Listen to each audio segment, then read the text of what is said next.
예, 오늘부터 욥기서 말씀을 읽습니다. 오늘 욥은 사람의 이름이죠. 욥은 오늘 1장 1절에 우스 땅에 사는 사람이다 이렇게 말씀하고 있는데, 우스가 어딘지는 정확히 알 수 없지만 이 시대적인 이 배경으로 볼 때에 이 욥은 아브라함 시대에 동시대에 살았다라고 학자들은 추측을 합니다. 그래서 그런 사람인데, 이 욥기를 그럼 누가 썼는가도 잘 모르고, 단지 이제 시대적으로 쓴 시기는, 욥이 살았던 시기는 이제 아브라함 시기인데, 이 욥기서를 쓴 시기는 아마도 그 바벨론 포로에서 돌아왔을 때, 또 포로기, 그런 때로 추정들을 하고 있습니다. 그래서 지금 우리가 시간의 순서대로 성경을 읽고 있는데, 욥기서를 지금 바벨론 지금 포로 이때잖아요. 이때 우리가 읽고 있는데요. 이 쓰여진 배경은 아마도 이스라엘 백성이 고난을 지금 바벨론 포로에 그 고난을 당하고 있기 때문에, 그 이유가 분명함에도 불구하고, 고난을 당하는 이유가 분명함에도 불구하고, 이 고난에도 하나님의 뜻이 있다는 어떤 이제 그런 것을 아예 깨닫게 하고, 그런 고난 중에도 하나님을 원망하거나 하나님을 떠나거나 그래서는 안 된다, 이걸 가르치려고 아마 이 말씀을 주신 것으로 추정합니다. 이 욥기서의 전체 주제를 볼 때 그런 것이기 때문에 그렇습니다. 욥기서는 해석하기가 참 쉽지가 않은데, 그 이유가 1장과 2장에서는 욥이 어떤 고난이 와도 다 하나님 주신 자도 여호와요 취하신 자도 여호와니이다 하면서 하나님을 경외하는 듯 했는데, 3장부터 시작해서는 그게 아니고 갑자기 바뀌죠. 3장에는 욥이 내가 태어난 것 자체가 원망스럽다, 나를 태어나게 하신 하나님 어째 이렇게 원망이 조금 불평이 시작되더니 9장에 가면 하나님 진짜 원망하는 내용이 나오기도 합니다. 그래서 점점 이 욥이 이 처음과는 다르게 이 고난 중에 하나님을 좀 원망하는 듯한 이런 내용들이 있기 때문에 해석하기가 쉽지가 않죠. 근데 결론적으로는 욥이 맨 마지막에는 이제 하나님을 드디어 뵙나이다, 얼굴을 뵙나이다, 듣다가 이제 얼굴을 보게 되었습니다 하면서 자신의 잘못을 이제 깨닫게 되는데, 물론 욥이 잘못한 건 처음에 없었어요.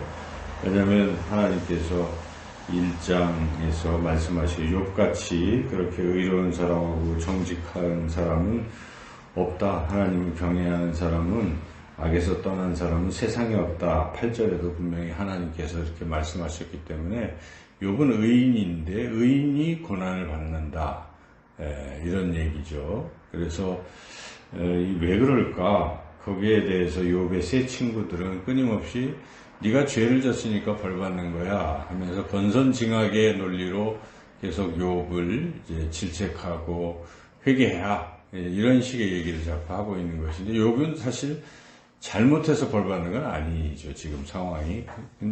그런데 잘못하지 않았는데도 고난이 주어진 것이죠. 이럴 때 욥이 어떻게 해야 되는 것인가. 욥은 물론 처음에는 불평도 하고 원망도 했지만, 한 가지, 욥이 나중에 하나님께서 욥의 세 친구보다 욥이 더 낫다라고 인정을 하시는 그 이유가 무엇일까?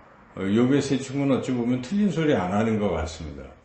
아주 신학적으로도 구약적인 내용을 그대로, 잘한 사람은 하나님께 상을 받고 잘못한 사람은 하나님께 벌을 받는다라는 그 구약이 사실 그런 거죠. 순종하는 자에게 복, 불순종하는 자에게 또 저주. 그게 이제 구약에 흐르는 사상이니까 그걸 정확히 대변하고 있기도 하죠. 그래서 제 친구가 별로 잘못한 것 같지가 않은데도 하나님은 제 친구가 잘한 것이 아니라 욥이 잘했다라고 말씀하시는데, 그 이유가 무엇일까?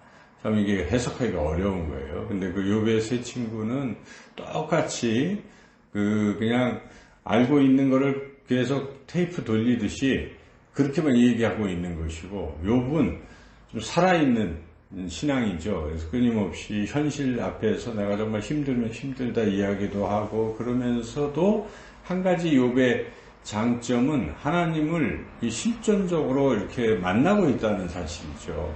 눈에 보이지 않고 침묵하시는 하나님이지만 욥은 끊임없이 그 하나님을 갈구하고, 하나님 왜 나타나소서 하면서 이제 계속 욥은 그 하나님과의 치열한 어떤 그 관계를 맺으려고 애쓰는 부분이 있는 것이고, 욥의 세 친구는 그냥 아는 것 갖고 돌리는 거예요. 바리새인들이 이 신학적으로 참 정통한 사람들이잖아요. 그런데 실제 감정이 없는 거예요. 그래서 아주 막 힘든 사람을 예수님이 병든 사람 고쳐줄 때에 살아있는 사람이면 그걸 느끼고 이래야 되는데, 그 어떤 공식적인 율법만 가지고 갖다 들이댔기 때문에 그들이 질책을 받았던 거예요. 그러니까 신앙이, 이 세 친구는 그 어떤 그냥 틀만 가지고 그냥 공식처럼 대입을 하고 있는 이런 스타일이라고 한다면, 욥은 살아가는 실존의 삶의 이런 상황 속에서 하나님과 가장 중요한 건 하나님과의 관계가 지금 차단된 것에 대해서 절망하고, 하나님의 침묵에 대해서 절망하면서도 끊임없이 하나님을 갈구하는 이 모습, 욥. 이것을 하나님은 높이 사신 것이죠. 그 다음에 이제 28장까지 그런 식의 대화가 오고, 욥의 독백이 31장까지 나오고, 그 다음에 새로운 친구가 하나 나타납니다. 친구라기보다 좀 나이 어린 엘리후라는 또 새로운 사람이 나타나서 또 32장에서 37장까지 길게 또 한마디 하죠, 욥에게. 근데 그 내용은 세 친구보다는 좀 진일보한 그런 내용이죠. 그 세 친구들이 하는 얘기의 주제는 잘못했으니까 벌 받는 거니까 잘못을 회개하라는 뜻이고, 엘리후는 그게 아니고 잘못 안 해도 벌을 받는 이유는 하나님께서 고난을 통해서 너를 연단시키기 위한 것이야. 어찌 보면 그것도 우리가 이해가 가는 또 좋은 말을 해줬어요. 그런데 하나님께서 그 엘리후가 한 말도 또 절대적으로 옳다고 인정하시지는 않습니다. 그리고 오늘날 우리는 이제 그렇게 해석을 하는 거죠. 우리 해석으로는 어떤 사람이, 또 선량한 사람이 고난을 받을 때 다 연단을 위해서 고난을 받는 것이다 라고 이렇게 위로해 주지만, 그것도 정답이 아니라는 거예요, 욥기서에서는. 그래서 욥기가 쉽지가 않은 것이죠. 정답은 그런 것에 있는 게 아니라, 사람이 그 어떤 상황에서도 사람의 생각으로 모든 것을 판단해서 모든 것을 결론 짓지 말라는 것이죠.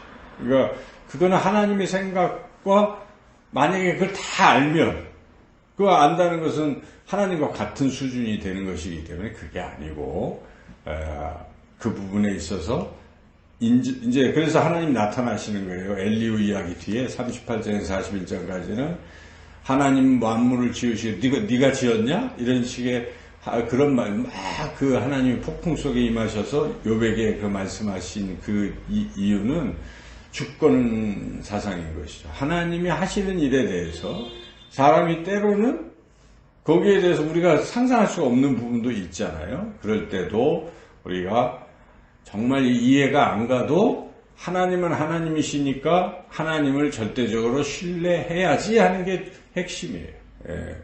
그러니까 하나님은 좋으신 하나님이시기 때문에 이 상황이 내가 도저히 이해가 안 가도 하나님을 신뢰합니다. 그래서 욥이 드디어 이제 하나님을 뵙고, 그동안 처음에 자기 잘못 없지만 하나님에 대해서 고난 중에 막 원망했던 것들을 회개하고, 욥이 이제는 드디어 하나님을 만났습니다 했을 때 하나님께서 욥을 다시 전보다 두 갑절로 회복시켜 주신 것이죠. 그래서 욥기의 주제를 우리가 한마디로 말하기는 정말 어렵고, 그래서 핵심은 하나님의 주권을 우리가 인정하는 것. 우리 인간은 인간이기 때문에 우리 상상으로 해결할 수 없는 것도 있다. 그렇지만 하나님은 어떤 상황에서도 우리를 사랑하신다. 이런 대전제 아래 욥도 비록 어려웠지만 그 가운데서도 하나님을 놓치지 아니하고 여전히 하나님과 계속 관계를 맺으려고 했던 그 부분이 참 중요하다. 그래서 사람이 살다가 큰 절망에 빠지고 자기가 잘못해서 절망에 빠졌다고도 생각하고 또는 이해할 수 없는 상황에 절망에 빠졌을지라도 그때 우리가 가져야 될 신앙은 하나님에 대한 절대적인 신뢰. 하나님은 항상 좋은 길로 결국 인도하실 것이다 하는 그런 믿음을 가지고 나아가야 된다는 게 욥기의 총 주제라고 볼 수가 있습니다. 오늘 우리가 1장과 2장이 같은 주제인데 그것은 욥이 처음에는 이런 큰 재난, 고난을 만났지만은 바로 하나님을 원망하지 않고 하나님에 대한 절대적 신뢰를 보여주었죠. 사실 이 기조가 계속 유지가 돼야 되는 것이죠. 근데 실제적으로 3장부터는 그렇게 변화되는데 여하튼 우리 1장의 내용을 우리가 읽어서 알고 있는 것이고 욥은 동방의 의인이고 정직한 사람이었지만 어느 날 천상회의가 열려서 하나님이 욥을 칭찬하니까 사탄이 시기해가지고 아유 복을 주시니까 그렇게 하나님 경외하지요. 복을 빼앗아가 보십시오. 하나님 경외하지 않습니다. 아니야 하고 이제 하나님이 욥을 인정하고 계신데 그래서 그러나 한번 해봐. 그래서 지금 사탄이 지금 욥을 막 친 거죠. 그래서 이제 재물 다 빼앗기고 심지어 자녀들 10자녀 다 잃고 지금 이런 상황에 처해진 것이죠. 그런데 그런 상황에 욥이 어떤 반응을 보였는가 20절, 21절, 23, 22절까지 쭉 같이 한번 읽어보겠습니다. 욥이 일어나 겉옷을 찢고 머리털을 밀고 땅에 엎드려 예배하며 이르되 내가 모태에서 알몸으로 나와 싸운즉 또한 알몸이 그리로 돌아가올지라 주신 이도 여호와시오 거두신 이도 여호와시오니 여호와의 이름이 찬송을 받으실지니이다 하고 이 모든 일에 욥이 범죄하지 아니하고 하나님을 향하여 원망하지 아니하니라. 이런 태도를 취했다. 이 태도가 끝까지 유지가 돼야 된다는 것인데 인간은 연약하기 때문에 고통이 심해지면 그렇지 못하다. 욥을 통해서 보여주신 거죠. 그래서 우리가 오늘 이 말씀 통해서 우리가 어떤 상황에서도 하나님에 대한 절대적 그 믿음을 잃지 말고 이해가 안 가더라도 결국은 하나님은 우리를 좋은 길로 인도하신다. 이런 믿음을 우리가 가져야 한다. 사실 그렇죠.